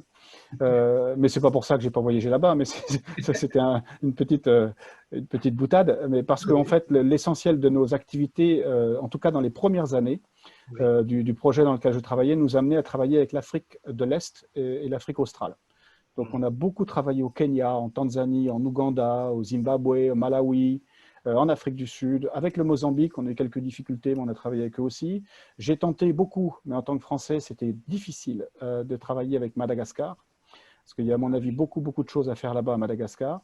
Et depuis 2 ans, je suis revenu à mes amours en termes de langue, donc je préfère, quand j'ai le choix, parler français, parce que c'est ma langue maternelle. Et donc, on travaille beaucoup avec, ça c'est un truc que je n'ai pas expliqué tout à l'heure aussi, mais ça peut être intéressant pour ceux qui le penseraient. Moi, j'ai des équipes, je fais partie d'une équipe dans laquelle il y a des gens qui sont déployés sur le terrain. Et donc, parmi ces équipes-là, il y en a une qui est à Yaoundé, au Cameroun, parce que nous avons un bureau régional Interpol là-bas. Nous espérons bientôt avoir une équipe similaire en Côte d'Ivoire, à Abidjan, parce que nous avons un autre bureau régional là-bas qui rayonnerait sur toute la région. Et nous avons aussi un bureau à Nairobi, au Kenya. Nous avons des équipes à Singapour, parce que nous avons notre centre pour l'innovation là-bas. Et aussi à Bangkok. Et donc, dans mon équipe, il y a des gens qui sont déployés sur tous ces terrains. Donc, moi, je ne suis que la partie commandement, entre guillemets, à Lyon, mais vous avez toutes les équipes qui sont plutôt sur le terrain. Et nous sommes minoritaires en nombre à Lyon, en fait. Et nous nous déployons aussi, et je reprendrai aussi, qui disait ça tout à l'heure, je crois que c'était vous, monsieur Jean. Non, pardon, monsieur Lador, vous parliez de la dangerosité de faire le métier, je crois, de ranger. C'est vrai, et on a beaucoup d'informations qui nous remontent aussi d'Amérique latine et Caraïbes. Beaucoup. Il n'y a pas que l'Afrique, il y a l'Asie, mais j'en ai pas trop entendu en Asie, il y a des cas, mais pas trop, mais en Amérique latine et Caraïbes, en ce moment, beaucoup. Et d'ailleurs, tous les ans, on a déploré des morts parmi les gens qui sont ou des fonctionnaires, entre guillemets, ou des gens payés par leur gouvernement pour faire respecter la réglementation en matière environnementale, ou des gens qui appartiennent à des ONG et qui eux aussi se mettent en danger. On a eu un collègue et ami d'une ONG basée en Tanzanie qui s'est fait assassiner il y a 2 ans dans sa voiture alors qu'il roulait parce que justement les affaires sur lesquelles il travaillait en bonne intelligence et en bonne coopération avec la police locale n'ont pas plu à certains. Et il y a laissé sa vie. Et donc ça arrive trop souvent, malheureusement. C'est sûr que moi, je ne suis pas, en tout cas, ça ne m'est jamais arrivé, j'espère que ça n'arrivera pas, mais je ne suis pas suffisamment longtemps sur le terrain, je pense, pour que ça m'arrive. Je crois qu'il faut vraiment être prudent de toute manière, c'est sûr, mais il ne faut pas être hyper prudent non plus. À mon avis, à un moment, on a des causes à défendre et quand il faut les défendre, on les défend. Voilà. Donc, c'était pour répondre à votre question. L'humanisme, merci, mais je ne me sens pas différent vraiment du reste du monde. Et je crois qu'on a tous notre part d'humanisme. Il suffit de la chercher et puis de la faire remonter un petit peu à la surface de temps en temps. C'est plutôt atypique. Non, vous dites ça parce que vous ne connaissez pas bien les policiers. Mais nous, les gendarmes français, non, on est tous gentils. Nous. Il n'y a pas de méchants chez nous. Je suis très interpellé. En tout cas, merci beaucoup. Ça m'a fait plaisir. Alors, Monsieur Gacholt, vous aviez une question. Monsieur Lador, est-ce que vous avez encore quelques instants? Vous devez filer. Alors, j'ai une autre réunion qui commence dans quelques minutes, mais s'il y a encore une ou deux questions, je peux vite les prendre, ça, il n'y a pas de souci, oui, je peux répondre. D'accord. Je suis Oule Martin Gacholt. Je travaille sur le nord du Mali, la politique et les conflits. Et ce que j'ai remarqué au nord du Mali, c'est que c'est très difficile de bien démêler les islamistes, les rebelles et des actes criminels commis par des islamistes, des rebelles ou n'importe quelle personne ça pourrait être des réseaux organisés ou non, mais on a vraiment du mal à bien les démêler. Et pour ce qui est il y a aussi le côté de sécurité. Donc, pendant la période de contrôle des islamistes et des rebelles, on a commis des actes de braconnage sur les troupeaux d'éléphants dans le Gourma malien. Et là, je ne sais même pas si c'est des actes de braconnage pour avoir les défenses, les voir, ou si c'est justement des jeunes avec des calaches qui s'amusaient. Mais comme il n'y avait pas la sécurité à l'époque, des actes comme ça ont été commis parce qu'il n'y avait pas un contrôle. Et là, on revient à la question de la corruption et la participation de la population. C'est-à-dire que souvent, les agents des eaux et forêts, au lieu de préserver l'environnement, ils infligent des amendes aux pastoralistes et les embêtent, pour ainsi dire. Et donc, cause beaucoup de problèmes, ce qui fait que sur le terrain, la question de la corruption se pose aussi par rapport aux forces de l'ordre eux-mêmes, quoi. Donc, c'est ce que j'avais à dire. Je vous en prie. Oui, si je peux répondre sur la corruption, évidemment, je ne connais pas une société humaine qui soit exempte de corruption. Donc, il y en a aussi dans la police, il y en a dans la gendarmerie, il y en a partout. Maintenant, ce que vous décrivez, c'est quelque chose qui, en tout cas, je le souhaite, est sporadique. Je ne pense pas que les gens s'amusent à tuer des éléphants. Ça peut arriver, hein, évidemment. Pas souvent, mais ça s'est produit. Bien sûr, ça peut arriver, mais généralement, derrière, il y a quand même la notion d'une forme de bénéfice financier. De toute manière, et selon mon point de vue personnel, là, ce n'est pas Interpol qui parle, de toute manière, moi, je pense que s'intéresser aux braconniers uniquement, c'est une erreur grossière. Parce que les braconniers sont remplaçables très facilement.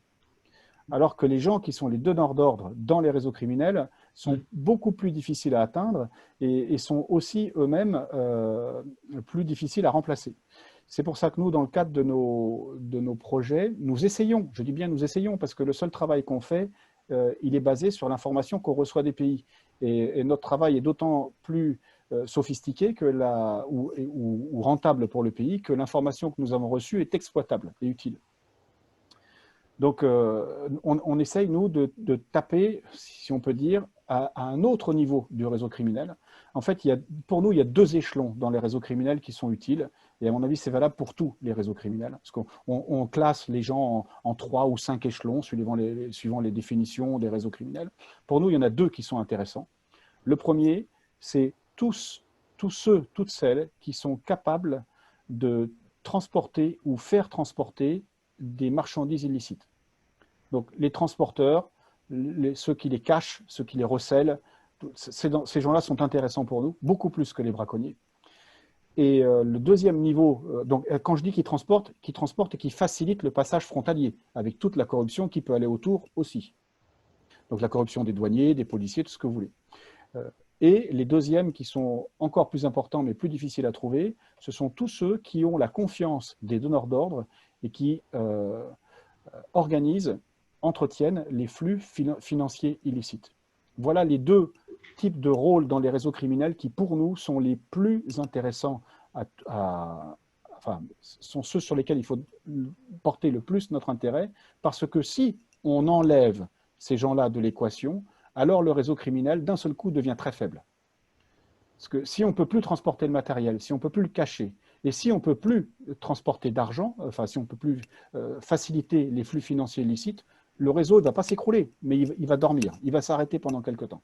Et pendant beaucoup plus longtemps que si on arrête un braconnier, qui lui va généralement braconner pour 1 000 $ par an, quelque chose comme ça. Enfin, j'ai une bêtise, mais c'est vraiment peu de choses. Et va se faire, entre guillemets, taper sur le nez alors qu'il y est pour pas grand-chose finalement. Donc, voilà. Je ne parle pas des gens qui braconnent armés avec des hélicoptères et des mitrailleuses. Hein. Je parle du braconnier de terrain, standard. Le petit bonhomme qui, lui, va chercher un petit peu de quoi agrémenter la vie de sa famille. Ou vivre, tout simplement. Merci. Oui, je vous en prie.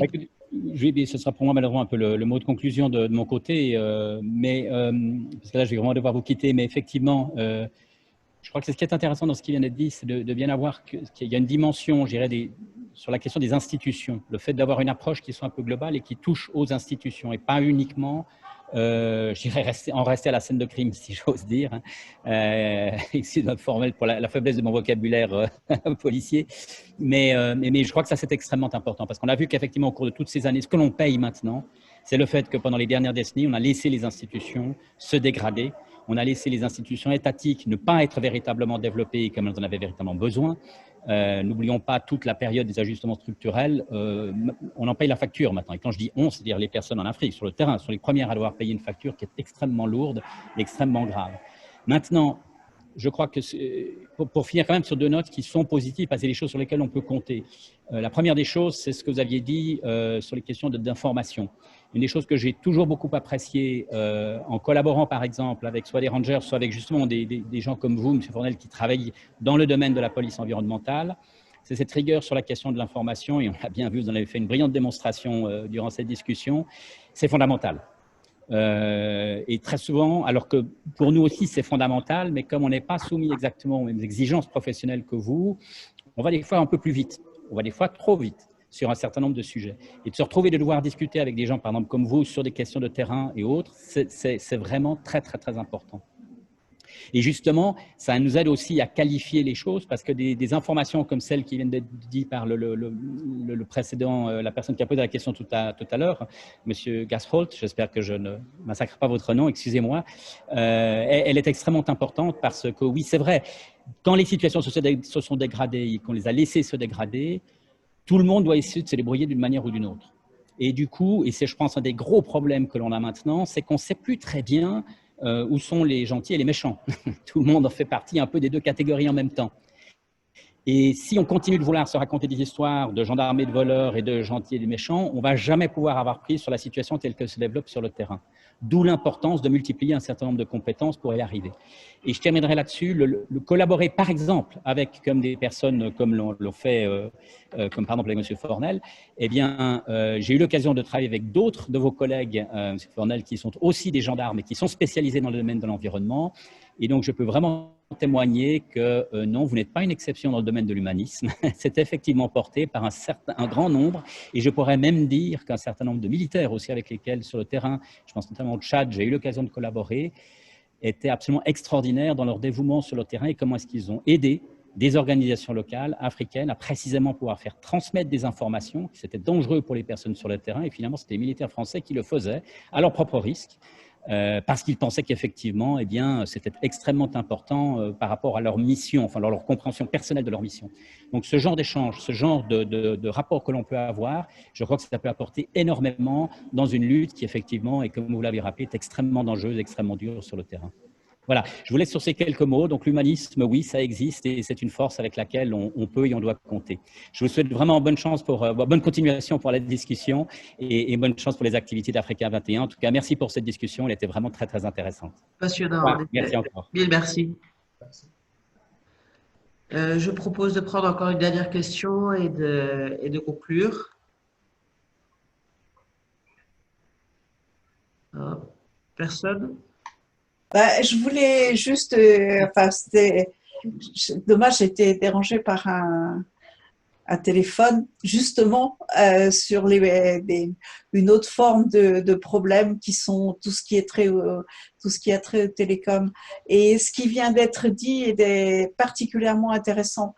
Les voyous aujourd'hui, ce sont ceux qui maîtrisent les flux financiers, les flux télécoms, les flux de transport, hein, et la Chine, avec sa route de la soie, elle réinvente la maîtrise des flux de matière. Et effectivement, sans prendre au bon et au méchant, il faut beaucoup s'occuper des gens qui gèrent les flux. Moi, je suis dans les télécoms, hein, donc je suis sur un sujet voisin, on va dire, hein, mais voilà. Sur cette question de la maîtrise des flux, est-ce que vous souhaitez réagir? Non pas? Pardon. Oui. Juste une contribution. Je crois que cette problématique des flux, elle est très importante parce que c'est une dimension fondamentale en fait de toute la réflexion qu'on a sur les enjeux de la mondialisation aujourd'hui. C'est-à-dire que évidemment les échanges, comme on le voit dans l'histoire, les échanges ne sont pas nouveaux entre les peuples, entre les différents acteurs. Mais la densification des flux liés à la nouvelle mondialisation fait que justement les réseaux criminels empruntent aussi les mêmes autoroutes à la fois de l'information, des transports, etc. Et donc, je suis d'accord avec l'idée qu'il faut souligner aussi la dimension, disons, communicationnelle des différents flux qui permettent aussi aux réseaux criminels de s'organiser. Et donc, quand on ajoute les différents trafics, et ça élargit encore un peu plus le spectre de toute cette question sécuritaire. Et ça donne quelques idées à creuser, notamment pour Africa 21, je crois. Absolument. Absolument. Pour des réseaux criminels, effectivement, qui s'adaptent vite, oui, et qui sont particulièrement mobiles. Qui s'adaptent plus vite que les structures étatiques de manière générale. Oui. Si je peux me permettre, ça fait partie du jeu. Vous savez, les réseaux criminels ont toujours été en avance. Toujours, oui. parce que justement, ils ne sont pas, et pas parce qu'ils sont plus intelligents ou mieux organisés, mais tout simplement parce qu'ils ne répondent pas aux mêmes règles. Nous, on ne peut pas s'affranchir des règles du droit, sinon on n'est plus de ce côté-là de la règle, vous comprenez? On passe de l'autre côté. Donc, les réseaux criminels ont leur propre dynamique. Les flux, c'est évidemment quelque chose d'absolument fondamental. Il faut considérer les réseaux criminels comme des entreprises. Et elles ont un business model, elles ont un modèle de fonctionnement. Et leur modèle s'appuie sur, très souvent d'ailleurs, des entreprises réelles et des entreprises licites. Oui. Hein, donc, forcément, il y a des interactions et des intrications entre les deux qui vont à plusieurs niveaux. Maintenant, le plus difficile, quand on monte du terrain, imaginez-vous sur une scène, vous êtes au milieu du... allez, par hasard, vous êtes au nord du Cameroun. Vous tombez sur 3 éléphants qui viennent de braconner. Donc les pointes ont été, les défenses ont été enlevées. Les éléphants sont morts visiblement depuis 3-4 jours, pas plus. Les carcasses sont encore là, il y a de la viande dessus, vous voyez. Enfin bon, il y a tout ce qu'il faut. Hein. on a des traces sur le sol, il reste des douilles par terre, on voit qu'il y a des armes qui ont été utilisées, notamment des armes qui peuvent ressembler à des armes comment dire, artisanales, parce qu'il n'y a pas que des armes manufacturées non plus qui sont utilisées sur ce type de lieu-là. On remonte assez facilement à un braconnier qui se fait attraper et qui dit « bah oui, j'ai fait ça pour monsieur Untel qui m'a donné 1 000 $, je sais pas, pour attraper 3 éléphants, je lui ai livré ça à tel jour, machin, à telle heure. » Et petit à petit, on remonte l'information. Mais plus on avance vers les auteurs, enfin les commanditaires, qui pour moi sont les véritables auteurs du crime, parce que c'est ceux qui vont en profiter, hein, la difficulté à laquelle on est confronté, et l'Afrique est l'exemple parfait pour ça, c'est que dans l'écrasante majorité, les profits du crime ne sont pas exploités sur ce continent, mais ailleurs. C'est-à-dire que ça veut dire que vous allez avoir en termes de juridiction, c'est quasi inextricable. Si je prends un exemple tiré de mon imagination, mais je vais vous donner de vrais pays. Ça commence au Kenya, hein, donc là pareil, ça vient d'Ouganda. Vous avez allez, 1 tonne de pointes d'ivoire. Je parle d'ivoire, mais ça pourrait être autre chose. Ça peut être du pangolin. Si on veut parler de pangolin en ce moment, on en parle pas mal. Donc là, vous allez avoir 10 tonnes de pangolin dans un conteneur. On sait que ça vient d'Ouganda, on sait que c'est passé par le Kenya et ça a été saisi en zone franche à Singapour. Vous voyez, et pour destination finale sur le papier, Hong Kong. Bon. Donc ça, c'est un scénario qui est somme toute tout à fait plausible. Hein. Ça arrive tous les jours. Pour qu'on arrive à déterminer les responsabilités, il faut qu'on ait une information qui soit suffisamment fiable et donc pertinente et rapide. Or, dans ce domaine-là, les gens qui vont constater l'infraction sur le terrain sont paumés, parce que ça va être un Singapourien qui va faire l'enquête sur le terrain. Ça ne sera pas un policier, ça sera quelqu'un qui va travailler pour l'administration portuaire, généralement, qui va rapporter ça à un policier, lequel va rapporter ça ensuite à celui qui est en charge de la répression des crimes phoniques. Et la première question qu'ils vont se poser, c'est comment je fais pour informer le pays qui me semble être le pays source. Donc là, il passe par nous. Il nous donne l'info, on contacte le pays source.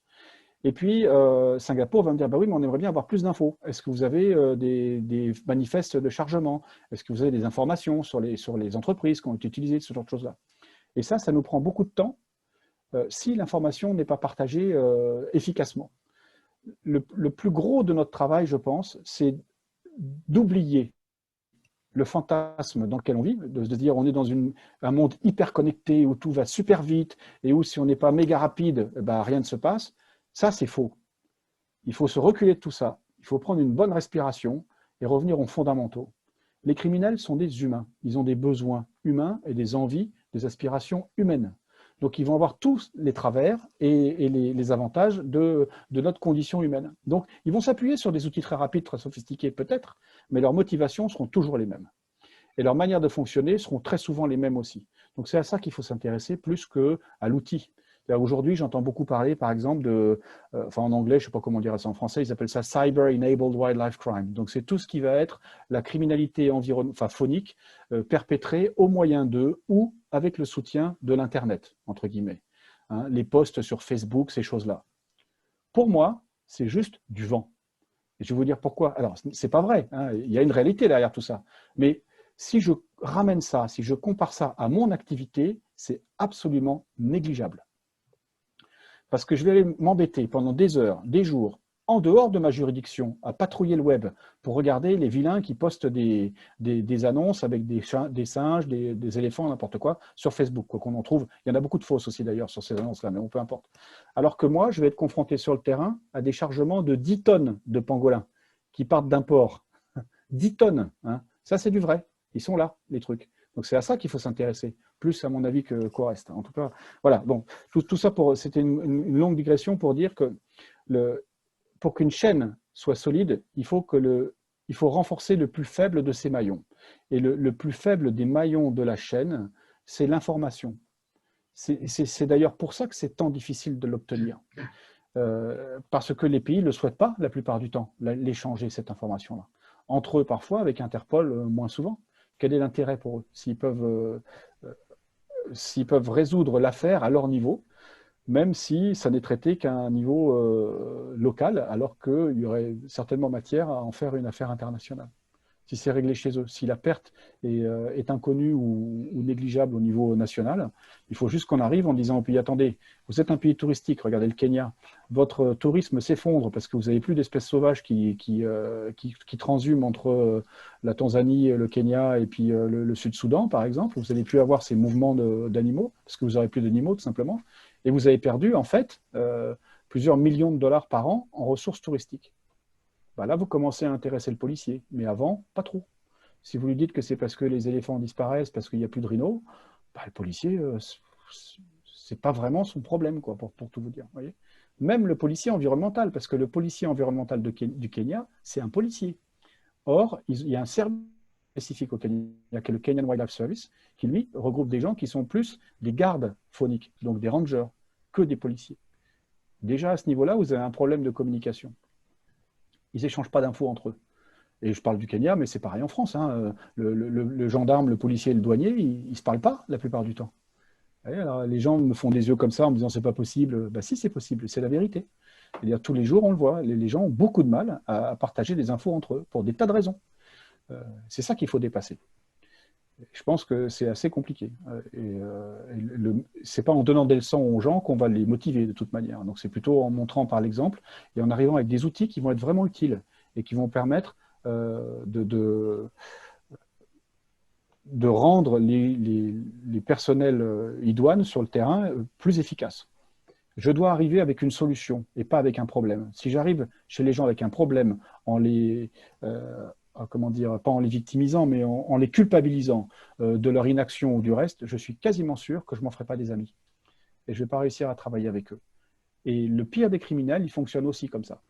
Bon, lui, ses intentions sont différentes, mais je veux dire, d'un groupe à l'autre, pour s'interpénétrer en termes de groupe et pour être capable d'être efficace, il faut bien poser les choses dès le départ, être conscient de ses propres faiblesses, de ses forces, et vouloir s'allier avec l'autre. Il faut toujours vouloir faire ce chemin supplémentaire. Donc tout à l'heure, vous parliez d'humanisme, c'est de l'humanisme quasi forcé aujourd'hui, parce que c'est toujours ma conclusion dans les différentes réunions que j'ai. Je me dis, si l'espèce humaine a été capable de devenir l'espèce dominante, c'est pas par sa force physique, parce que si vous me mettez tout nu dans la jungle, mais je passe pas la nuit, moi, je me fais manger par une bestiole, vous voyez, c'est impossible.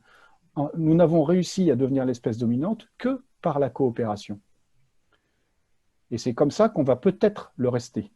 Parce que si on est dans l'antagonisme et dans la compétition, c'est sûr qu'on va dans le mur. Je veux dire, tous les curseurs sont au rouge en ce moment. Donc, on a du mal à dire le contraire, quoi. Même si on est un tenant de ce que l'humanité n'a qu'une part négligeable dans le changement climatique. Bon, admettons. Mais le changement climatique, il est là quand même. Hein.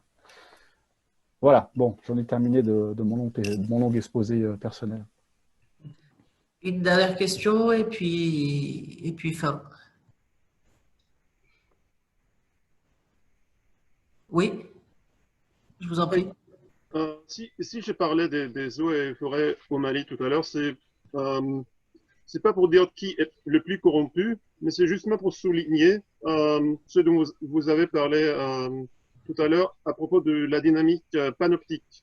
C'est-à-dire qu'on a justement besoin que les agences se contrôlent entre eux et que ce problème se pose de manière très forte au Mali où sur le terrain, on se plaint souvent d'agents qui... et là aussi, il y a une autre dimension, c'est-à-dire c'est des agents qui sont, on connaît tout ça, c'est des agents qui sont mal payés et qui cherchent un salaire supplémentaire par des moyens qu'on caractérise comme corrompus. Donc, il y a toutes ces dimensions-là. Et pour y pallier, il s'agit justement de créer une dynamique où les agents se contrôlent entre eux pour qu'ils puissent réellement faire leur travail. Et c'est pour ça que j'en ai parlé. Que je peux réagir à ça parce que je trouve que c'est vraiment important. Je ne suis pas sûr qu'on l'ait exposé aux participants d'ailleurs. On en a parlé avant le début de la réunion. Mais l'aspect panoptique, oui, il est important. Alors, nous, notre point de vue, c'est de dire qu'on essaye de rassembler les différentes énergies, les différents groupes pertinents sur le terrain pour s'allier, d'abord, et ensuite, éventuellement, pour se contrôler, si c'est nécessaire. mais pas d'abord pour se contrôler et ensuite pour travailler ensemble. Donc, par exemple, j'espère que dans quelques semaines, vous allez avoir des nouvelles intéressantes d'Interpol dans le domaine de la sécurité environnementale. Début novembre, mi-novembre, suivez l'information, il va se passer des choses. Et j'espère qu'on sera capable de démontrer au reste du monde que la tentative de modèle que nous mettons en place par ces nests, donc par ces groupes privilégiés, hein, est aussi transposable, c'est ce qu'on est en train de faire en ce moment même, pour tout vous dire, sur le terrain à l'occasion d'opérations globales conjointes. C'est-à-dire la création d'équipes mixtes qui regroupent des douaniers, des policiers, des gendarmes quand c'est le cas, des fonctionnaires des eaux et forêts, des rangers quand on peut, des procureurs dans les pays, des juges parfois, des organisations internationales comme Interpol, des groupes comme le programme de contrôle des conteneurs, qui est une initiative mixte entre les Nations Unies et l'Organisation mondiale des douanes, et qu'avec ça, au sein de ces équipes-là, on en a constitué quelques-unes dans l'opération dont je vous parlerai, j'espère, en novembre, par biais de médias interposés. Donc on a composé des équipes comme ça dans un certain nombre de pays, et avec, je pense que ça va arriver, mais sur une partie d'entre elles au moins, sinon sur toutes, on va avoir des résultats très intéressants, parce qu'on a demandé à ces équipes-là d'effectuer des types de contrôles qui ne font quasiment jamais ensemble, et notamment pour les douaniers, de checker, donc de scanner, de vérifier. Ce n'est pas les douaniers qui le font, ce sont les entreprises privées la plupart du temps, hein, dans les aéroports ou dans les ports, mais de vérifier toutes les marchandises qui sortent du pays à un moment donné. Par un point, pas dans tout le pays en même temps, mais sur un aéroport, par exemple un port ou un poste frontière. Donc ces équipes conjointes sont là, on scanne tout ce qui sort, tout ce qui est illicite ou suspecté d'être illicite, c'est saisi, et à partir de là, on entame des enquêtes. Donc on peut rester dans le domaine douanier, quand l'affaire reste douanière uniquement, mais ce qu'on prétend faire, nous, avec Interpol et l'Organisation mondiale des douanes, c'est à partir d'un point de référence qui est relativement bas, d'augmenter de 20% dans les 4 années à venir le nombre de dossiers, alors ça paraît peut-être peu, mais c'est énorme, hein, le nombre de dossiers qui sont pris en compte aujourd'hui et traités uniquement aux douaniers vers le policier. Donc, policier, j'inclus toute la sphère policière, hein, policiers, gardes forestiers qui ont des pouvoirs de police, gardes phoniques, enfin tous ces gens-là hein, qui ont une fonction policière. Donc, vers le policier à des fins d'enquête. Parce que très souvent, ce qui manque dans l'approche opérationnelle de la douane, pour le coup, c'est pas pour jeter l'opprobre sur la douane, mais c'est bien le cas, le douanier va s'intéresser à tout ce qui représente une perte de revenus pour son pays. Mais l'infraction en tant que telle, c'est-à-dire la dimension environnementale de l'infraction ou terroriste, ça va lui échapper. Ce n'est pas son métier au douanier de faire ça. Donc il faut qu'il y ait une synergie et une continuité sur un certain nombre de dossiers. On espère augmenter de 20% cette proportion dans les 4 ans à venir, de manière à ce que des dossiers qui jusqu'à maintenant ne sont traités qu'au niveau douanier soient transposés au niveau policier, que des enquêtes sérieuses soient faites, avec ou pas l'appui d'Interpol, ça c'est autre chose, et que ces enquêtes débouchent ensuite sur des condamnations, parce qu'il y a eu tellement d'opérations qui ont été réalisées par tout le monde, hein, qui n'ont en fait débouché sur absolument rien. C'est-à-dire vous avez des arrestations sèches et des gens qui le lendemain ou le surlendemain sont libérés sous caution parce que les réseaux criminels sont riches et les font sortir tout de suite des prisons. Vous voyez, il y a des transactions qui sont faites et là, le droit, en fait, la justice, c'est-à-dire la compensation par rapport au mal qui a été fait, je ne trouve pas de meilleur mot, à la société, mais pour le cas là, moi j'étends la société à l'environnement, n'est jamais véritablement pris en compte. Ce n'est pas compensé réellement. Compensé par de l'argent, ce n'est pas compensé, de mon point de vue. Vous voyez ce que je veux dire? Donc voilà, donc, tout ça, c'est vraiment un travail de fond qui nécessite beaucoup de temps. Il faut être passionné pour faire ce métier. Je suppose que vous l'avez entendu à ma manière d'en parler. Si vous n'êtes pas passionné, vous ne faites rien, ça c'est clair. Il faut être un petit peu naïf, je pense aussi, parce qu'il faut laisser derrière soi les sombres côtés de la nature humaine et essayer de voir que les choses importantes et se focaliser sur des sujets à partir desquels on sait qu'on va pouvoir faire quelque chose. Mais penser sans agir, ça ne sert à rien. de mon point de vue en tout cas. Et donc, l'action, il faut qu'elle ait aussi une répercussion derrière. Il faut qu'il y ait une utilité pour ceux qui vont la mettre en place. Et aussi, dans le cadre de nos opérations, nous, c'est pas du tout à la gloire d'Interpol qu'on travaille ou à la gloire d'Henri Fournel, hein, tout le monde s'en fout. Mais ce qui est important, c'est de voir que sur le terrain, on a mis en lumière, on essaye de le faire aussi en ce moment, j'espère vraiment pouvoir vous en parler une autre fois, le travail des gens de terrain, dont c'est la vie tous les jours, vous voyez, avec leurs difficultés, leurs angoisses, leurs réussites, les problèmes auxquels ils sont confrontés, les problèmes qu'ils peuvent avoir avec leur propre hiérarchie, avec leur famille, les pressions dont ils font l'objet, ça arrive partout et tout le temps. Vous voyez. Raconter l'histoire de ces gens-là et montrer au travers de cette petite histoire qu'un petit changement qu'on va faire nous, qu'on est capable de faire, parce que c'est pas trop dangereux, parce que ça nous permet d'avancer un peu, va permettre à quelqu'un d'autre de faire autre chose aussi. Et par effet boule de neige, par effet ou tache d'huile, comme vous voulez, on est capable d'achever, de réussir de grandes choses, notamment des opérations telles que celles qu'on fait. Alors, évidemment, je ne parle que du point de vue policier, c'est très réducteur, mais on peut imaginer des synergies beaucoup plus grandes dans le futur. Et avec toute une partie qui va être, moi ça serait ma passion pour le futur, pour tout vous dire, c'est la partie éducation.